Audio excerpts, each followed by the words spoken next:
Chapter 30. The Pensieve. The door of the office opened. "Hello, Potter," said Moody. "Come in, then." Harry walked inside. He had been inside Dumbledore's office once before. It was a very beautiful circular room, lined with pictures of previous headmasters and headmistresses of Hogwarts, all of whom were now fast asleep, the chest rising and falling gently. Cornelius Fudge was standing beside Dumbledore's desk, wearing his usual pinstriped cloak and holding his lime-green bowler hat. "Harry!" said Fudge jovially, moving forward. "How are you?" "Fine," Harry lied.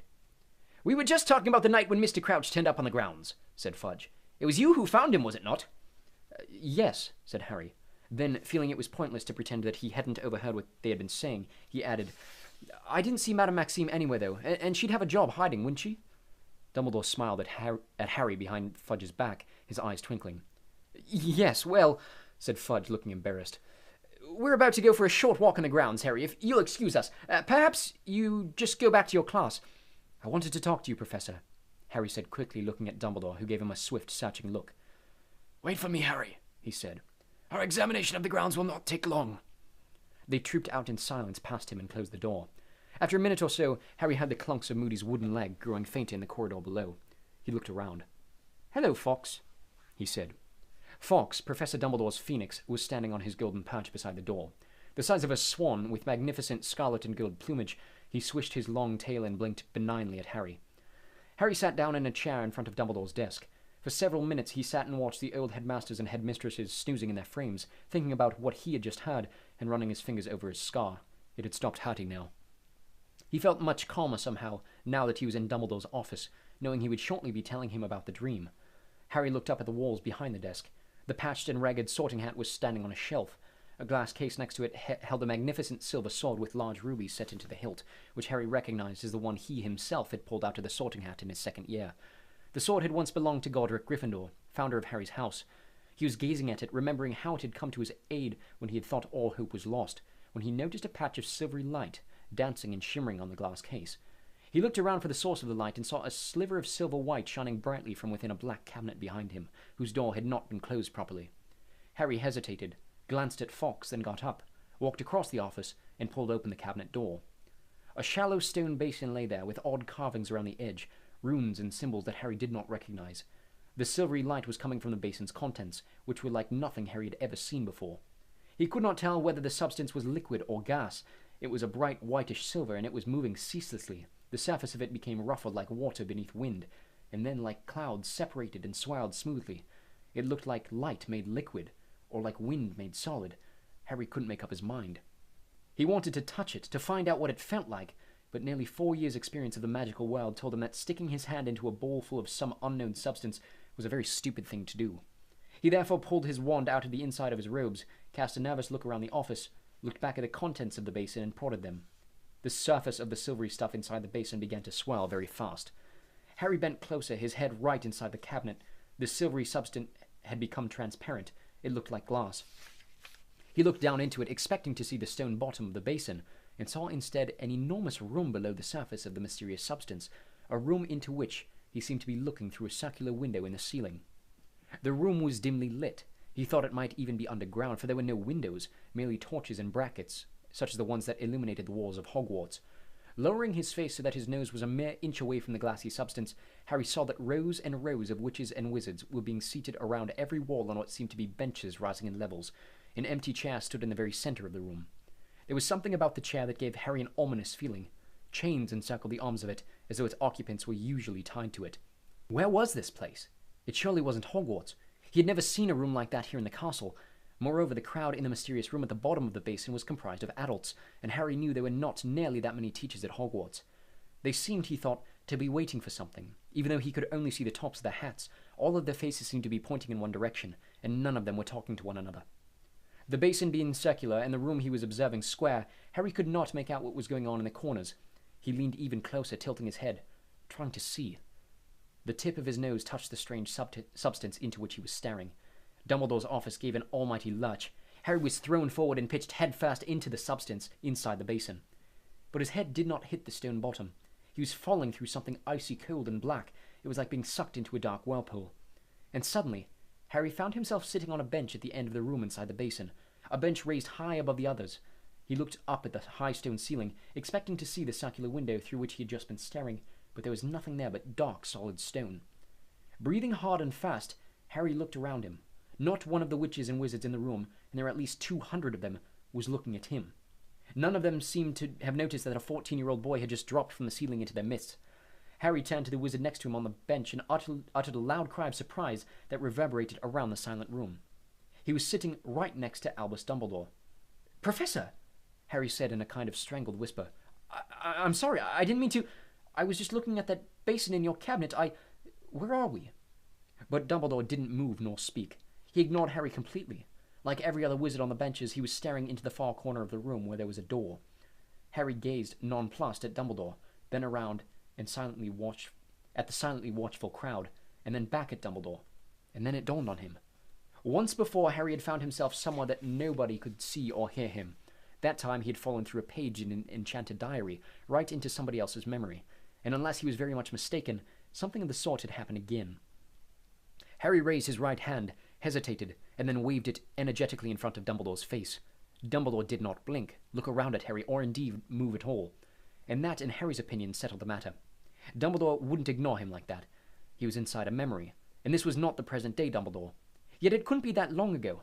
The Dumbledore sitting next to him now was silver-haired, just like the present-day Dumbledore. But what was this place? What were all these wizards waiting for? Harry looked around more carefully. The room, as he had suspected when observing it from above, was almost certainly underground. More of a dungeon than a room, he thought. There was a bleak and forbidding air about the place.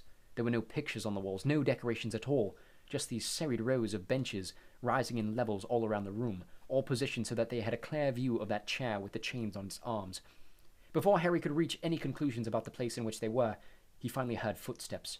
The door in the corner of the dungeon opened and 3 people entered, or at least 1 man flanked by 2 Dementors. Harry's insides went cold. The Dementors, tall, hooded creatures whose faces were concealed, were gliding slowly toward the chair in the center of the room, each grasping one of the man's arms with their dead and rotten-looking hands. The man between them looked as though he was about to faint, and Harry couldn't blame him. He knew the Dementors could not touch him inside a memory, but he remembered their power only too well. The watching crowd recoiled slightly as the Dementors placed the man in the chained chair and glided back out of the room. The door swung shut behind them. Harry looked down at the man now sitting in the chair and saw that it was Karkaroff.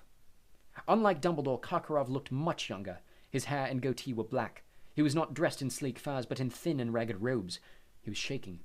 Even as Harry watched, the chains on the arms of the chair glowed suddenly gold and snaked their way up Karkaroff's arms, binding him there. "Igor Karkaroff!" said a curt voice to Harry's left. Harry looked around and saw Mr. Crouch standing up in the middle of the bench beside him. Crouch's hair was dark, his face much less lined, and he looked fit and alert. "You have been brought from Azkaban to present evidence to the Ministry of Magic. You have given us to understand that you have important information for us." Karkaroff straightened himself as best he could, tightly bound to the chair.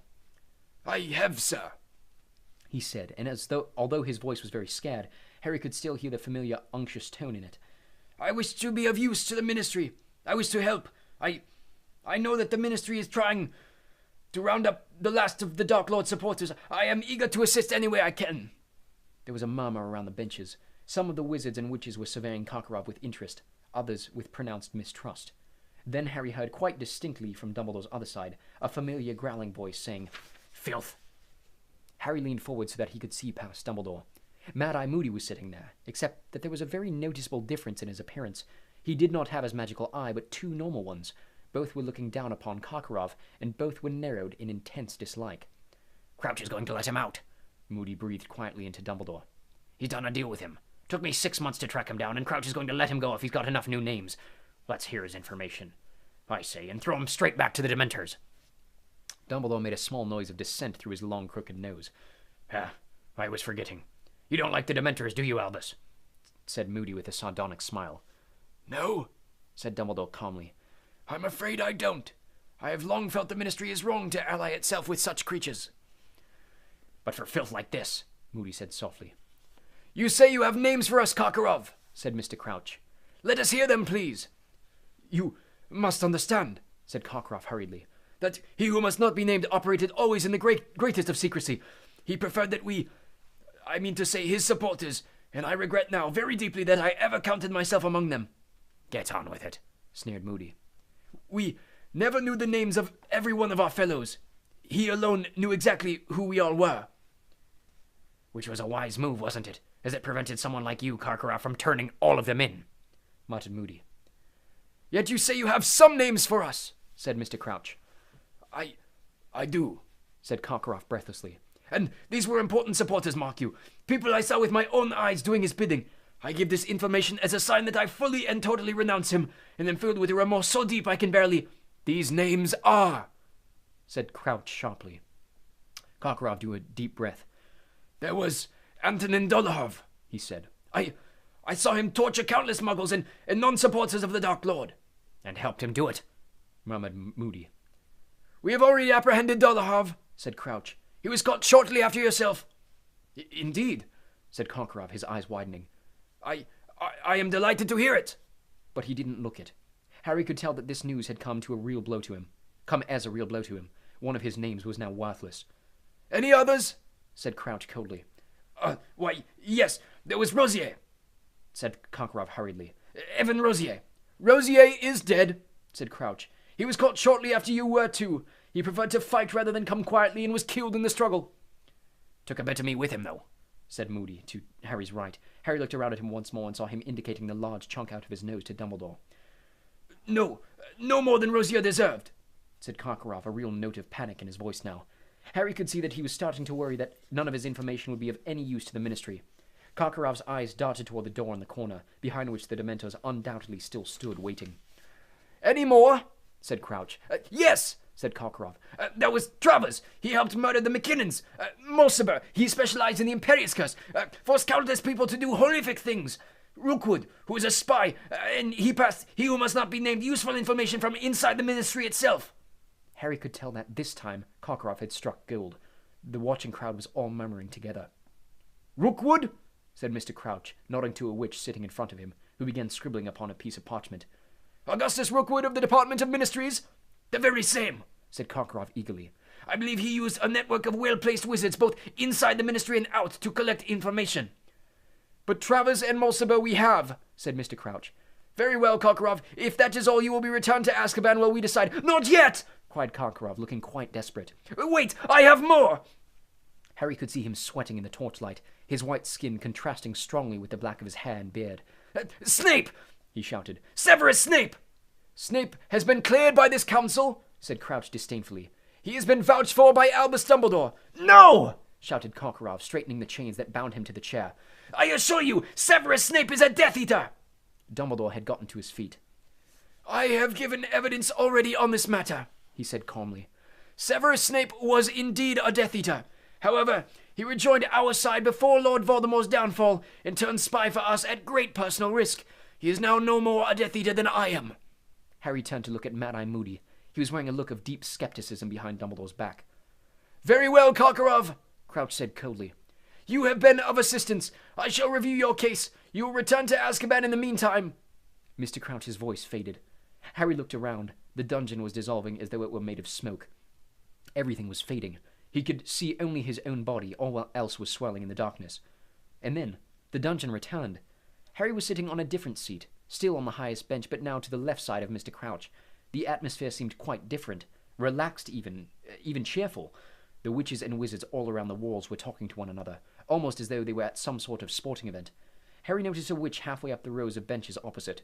She had short blonde hair, was wearing magenta robes, and was sucking the end of an acid-green quill. It was, unmistakably, a younger Rita Skeeter. Harry looked around. Dumbledore was sitting beside him again, wearing different robes. Mr. Crouch looked more tired, and somehow fiercer, gaunter. Harry understood. It was a different memory, a different day, a different trial.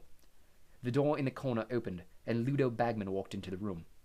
This was not, however, a Ludo Bagman gone to seed, but a Ludo Bagman who was clearly at the height of his Quidditch-playing fitness. His nose wasn't broken now. He was tall and lean and muscular. Bagman looked nervous as he sat down in the chained chair, but it did not bind him there as it had bound Karkaroff, and Bagman, perhaps taking heart from this, glanced around at the watching crowd, waved at a couple of them, and managed a small smile. Ludo Bagman, you have been brought here in front of the Council of Magical Law to answer charges relating to the activities of the Death Eaters, said Mr. Crouch. We have heard the evidence against you, and are about to reach our verdict. Do you have anything to add to your testimony before we pronounce judgment? Harry couldn't believe his ears. Ludo Bagman, a Death Eater. Only, said Bagman, smiling awkwardly. Well, I know I've been a bit of an idiot. One or two wizards and witches in the surrounding seats smiled indulgently. Mr. Crouch did not appear to share their feelings. He was staring at Ludo Bagman with an expression of the utmost severity and dislike. You never spoke a truer word, boy, someone muttered dryly to Dumbledore behind Harry. He looked around and saw Moody sitting there again. If I didn't know he'd always been dim, I'd have said some of those bludgers had permanently affected his brain. Ludovic Bagman, you were caught passing information to Lord Voldemort's supporters, said Mr. Crouch. For this, I suggest a term of imprisonment at Azkaban, lasting no less than... But there was an angry outcry from the surrounding benches. Several of the witches and wizards around the walls stood up, shaking their heads and even their fists at Mr. Crouch. But I've told you I had no idea, said Bagman, calling earnestly over the crowd's babble, his round blue eyes widening. None at all. Old Rookwood was a friend of my dad's. Never crossed my mind he was in with you-know-who. I thought I was collecting information for our side. And Rookwood kept talking about getting me a job in the ministry later on, once my Quidditch days are over. You know, I mean, I can't keep getting hit by bludgers for the rest of my life, can I? There were titters from the crowd. It will be put to the vote, said Mr. Crouch coldly. He turned to the right-hand side of the dungeons. The jury will please raise their hands. Those in favor of imprisonment. Harry looked toward the right-hand side of the dungeon. Not one person raised their hand. Many of the witches and wizards around the walls began to clap. One of the witches on the jury stood up. Yes, barked Crouch. We'd just like to congratulate Mr. Bagman on his splendid performance for England in the Quidditch match against Turkey last Saturday, the witch said breathlessly. Mr. Crouch looked furious. The dungeon was ringing with applause now. Bagman got to his feet and bowed, beaming. Despicable, Mr. Crouch spat at Dumbledore, sitting down as Bagman walked out of the dungeon. Rookwood get him a job indeed. The day Ludo Bagman joins us will be a sad day indeed for the ministry. And the dungeon dissolved again. When it had returned, Harry looked around. He and Dumbledore were still sitting beside Mr. Crouch, but the atmosphere could not have been more different. There was total silence, broken only by the dry sobs of a frail, wispy-looking witch in the seat next to Mr. Crouch. She was clutching a handkerchief next to her mouth with trembling hands. Harry looked up at Crouch and saw that he looked gaunter and greyer than ever before. A nerve was twitching in his temple. Bring them in, he said, and his voice echoed through the silent dungeon. The door in the corner opened yet again. 6 Dementors entered this time, flanking a group of 4 people. Harry saw the people in the crowd turn to look up at Mr. Crouch. A few of them whispered to one another. The Dementors placed each of the 4 people in the 4 chairs with chained arms that now stood on the dungeon floor. There was a thick-set man who stared blankly up at Crouch, a thinner and more nervous-looking man whose eyes were darting around the crowd, a woman with thick, shining dark hair and heavily hooded eyes who was sitting in the chained chair as though it were a throne, and a boy in his late teens who looked nothing short of petrified. He was shivering, his straw-colored hair all over his face, his freckled skin milk-white. The wispy little witch beside Crouch began to rock backward and forward in a seat, whimpering into a handkerchief. Crouch stood up. He looked down upon the 4 in front of him, and there was pure hatred in his face. You have been brought here by the Council of Magical Law, he said clearly, so that we may pass judgment on you for a crime so heinous. Father, said the boy with the straw-colored hair. Father, please. That we have rarely heard the like of it within this court, said Crouch, speaking more loudly, drowning out his son's voice. We have heard the evidence against you. The 4 of you stand accused of capturing in Aura Frank Longbottom and subjecting him to the Cruciatus Curse, believing him to have knowledge of the present whereabouts of your exiled master, he who must not be named. Father, I didn't, shrieked the boy in the chains below. I didn't, I swear it, Father. Don't send me back to the Dementors. You are further accused, bellowed Mr. Crouch, of using the Cruciatus Curse on Frank Longbottom's wife when he would not give you information. You plan to restore he who must not be named to power and to resume the lives of violence you presumably led while he was strong. I now ask the jury... Mother! Screamed the boy below, and the wispy little witch beside Crouch began to sob, rocking back and forward. Mother, stop him, Mother! I didn't do it! It wasn't me! I now ask the jury, shouted Mr. Crouch, to raise their hands if they believe, as I do, that these crimes deserve a life sentence in Azkaban. In unison, the witches and wizards along the right-hand side of the dungeon raised their hands. The crowd along the walls began to clap as it had for Bagman, their faces full of savage triumph. The boy began to scream. No! Mother, no! I didn't do it! I didn't do it! I didn't know! Don't send me there! Don't let him! The Dementors were gliding back into the room. The boy's 3 companions rose quietly from their seats. The woman with the heavily lidded eyes looked up at Crouch and called, The Dark Lord will rise again, Crouch. Throw us into Azkaban. We will wait. We will rise again, and he will come for us. He will reward us beyond any of his other supporters. We alone were faithful. We alone tried to find him. But the boy was trying to fight off the Dementors, even though Harry could see their cold, draining power starting to affect him. The crowd was jeering, some of them on their feet, as the woman swept out of the dungeon and the boy continued to struggle. "I'm your son!" he screamed up at Crouch. "I'm your son!" "You are no son of mine!" bellowed Mr. Crouch, his eyes bulging suddenly. "I have no son!" The wispy witch beside him gave a great gasp and slumped into a seat. She had fainted. Crouch appeared not to have noticed. "Take them away!" Crouch roared at the Dementors, spit flying from his mouth. "Take them away, and may they rot there!" Father, I wasn't involved. No, Father, please!" "I think, Harry, it is time to return to my office," said a quiet voice in Harry's ear. Harry started. He looked around. Then he looked on his other side. There was an Albus Dumbledore sitting on his right, watching Crouch's son being dragged away by the Dementors, and there was another Albus Dumbledore on his left, looking right at him. "Come," said the Dumbledore on his left, and he put his hand under Harry's elbow. Harry felt himself rising into the air. The dungeon dissolved around him. For a moment all was blackness, and then he felt as though he had done a slow-motion somersault, suddenly landing flat on his feet, in what seemed like dazzling light of Dumbledore's sunlit office. The stone basin was shimmering in the cabinet in front of him, and Albus Dumbledore was standing beside him. "Professor," Harry gasped, "I know I shouldn't have... I didn't mean... The cabinet door was sort of open, and..." "I quite understand," said Dumbledore. He lifted the basin, carried it over to his desk, placed it upon the polished top, and sat down in the chair behind it. He motioned for Harry to sit down opposite him. Harry did so, staring at the stone basin. The contents had returned to their original silvery white state, swirling and rippling beneath his gaze. "What is it?" Harry asked shakily. It is called a Pensieve," said Dumbledore. "I sometimes find, and I am sure you know the feeling, that I simply have too many thoughts and memories crammed into my mind." Said Harry, who couldn't truthfully say that he had ever felt anything of the sort. "At these times," said Dumbledore, indicating the stone basin, "I use the Pensieve. One simply siphons the excess thoughts from one's mind, pours them into the basin, and examines them at one's leisure. It becomes easier to spot patterns and links, you understand, when they are in this form." "You mean that stuff's your thoughts?" Harry said, staring at the swirling white substance in the basin.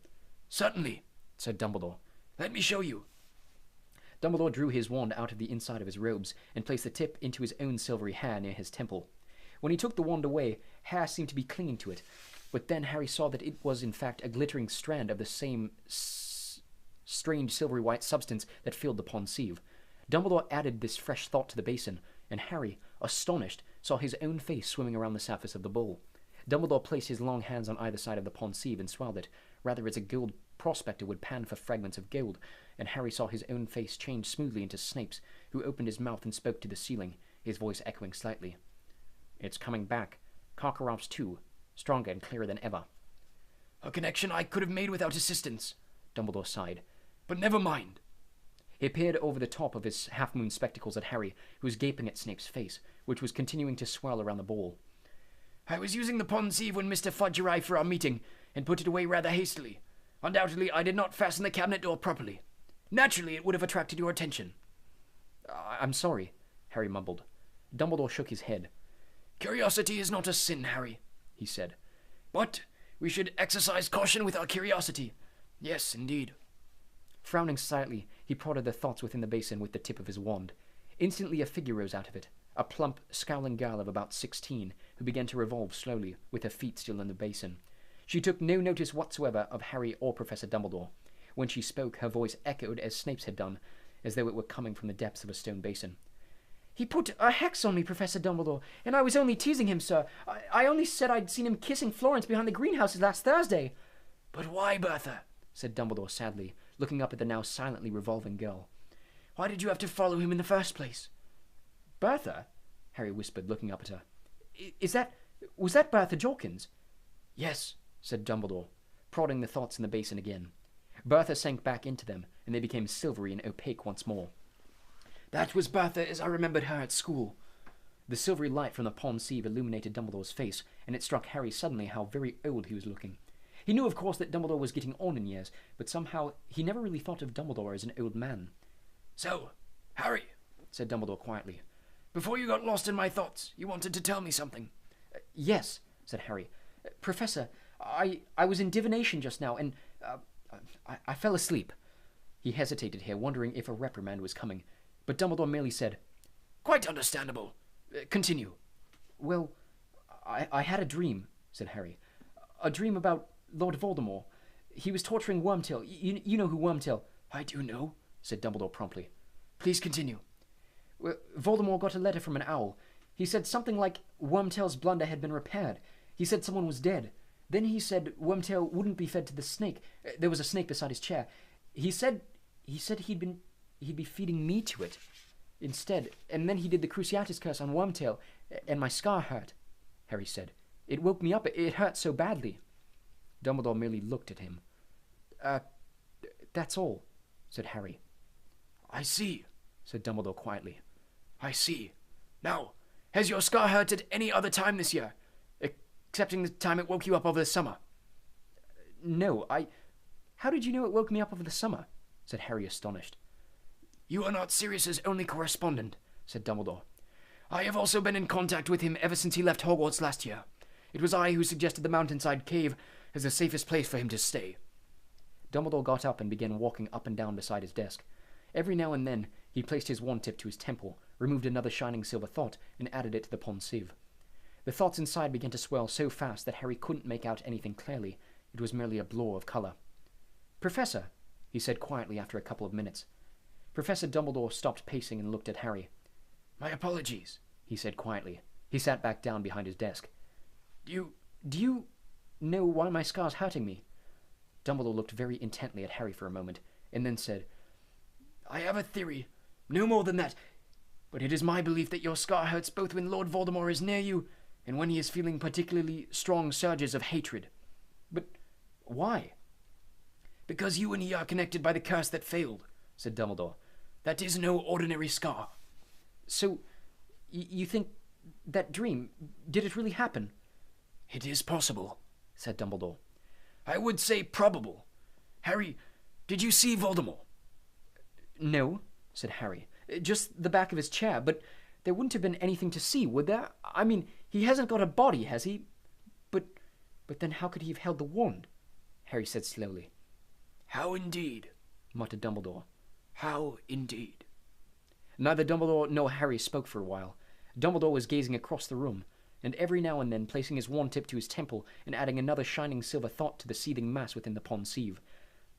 Professor, Harry said at last, do you think he's getting stronger? Voldemort, said Dumbledore, looking at Harry over the Pensieve. It was the characteristic piercing look Dumbledore had given him on other occasions, and always made Harry feel as though Dumbledore was seeing right through him in a way even Moody's magical eye could not. Once again, Harry, I can only give you my suspicions. Dumbledore sighed again, and he looked older and wearier than ever. The years of Voldemort's ascent to power, he said, were marked with disappearances. Bertha Jorkins has vanished without a trace in the place where Voldemort was certainly known to be lost. Mr. Crouch, too, has disappeared, within these very grounds. And there was a third disappearance, one which the Ministry, I regret to say, did not consider any importance, for it concerns a Muggle. His name was Frank Bryce. He lived in the village where Voldemort's father grew up, and he has not been seen since last August. You see, I read the Muggle newspapers, unlike most of my Ministry friends. Dumbledore looked very seriously at Harry. These disappearances seem to me linked. The Ministry disagrees, as you may have heard. We're waiting outside my office. Harry nodded. Silence fell between them again, Dumbledore extracting thoughts every now and then.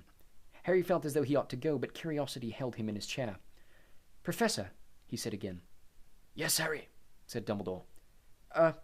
Could I ask you about that court thing that I was in the Pensieve? You could, said Dumbledore heavily. I attended it many times, but some trials come back to me more clearly than others, particularly now. You know the trial you found me in, the one with Crouch's son.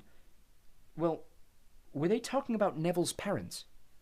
Dumbledore gave Harry a very sharp look. Has Neville never told you why he has been brought up by his grandmother? He said. Harry shook his head, wondering as he did so how he could have failed to ask Neville this in almost 4 years of knowing him. Yes, they were talking about Neville's parents, said Dumbledore. His father, Frank, was an auror just like Professor Moody. He and his wife were tortured for information about Voldemort's whereabouts after he lost his powers, as you heard. So they're dead, said Harry quietly.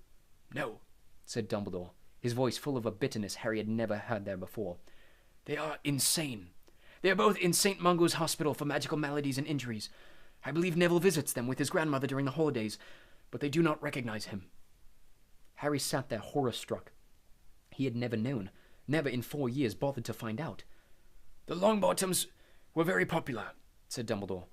The attacks on them came after Voldemort's fall from power, just when everyone thought they were safe. Those attacks caused a wave of fury such as I had never known. The Ministry was under great pressure to catch those who had done it. Unfortunately, the Longbottoms' evidence was, given their condition, none too reliable. Then Mr. Crouch's son might not have been involved, said Harry slowly. Dumbledore shook his head. As to that, I have no idea. Harry sat in silence once more, watching the contents of the Pensieve swirl. There were 2 more questions he was burning to ask, but they concerned the guilt of living people. He said. Mr. Bagman has never been accused of any dark activity since, said Dumbledore calmly. Right, said Harry hastily, staring at the contents of the Pensieve again, which were swirling more slowly now that Dumbledore had stopped adding thoughts. But the Pensieve seemed to be asking his question for him. Snape's face was swimming onto the surface again. Dumbledore glanced down onto it, and then up at Harry. No more has Professor Snape, he said. Harry looked into Dumbledore's light blue eyes, and the thing that he really wanted to know spilled out of his mouth before he could stop it. What made you think he'd stopped supporting Voldemort, Professor? Dumbledore held Harry's gaze for a few seconds, and then said, That, Harry, is a matter between Professor Snape and myself. Harry knew that the interview was over. Dumbledore did not look angry, yet there was a finality in his tone that told Harry it was time to go. He stood up, and so did Dumbledore. Harry, he said as Harry reached the door. Please do not speak about Neville's parents to anybody else. He has the right to let people know when he is ready. Yes, Professor, said Harry, turning to go. And Harry looked back. Dumbledore was standing over the Pensieve, his face lit from beneath it by its silvery spots of light, looking older than ever. He stared at Harry for a moment, and then said, Good luck with the 3rd task.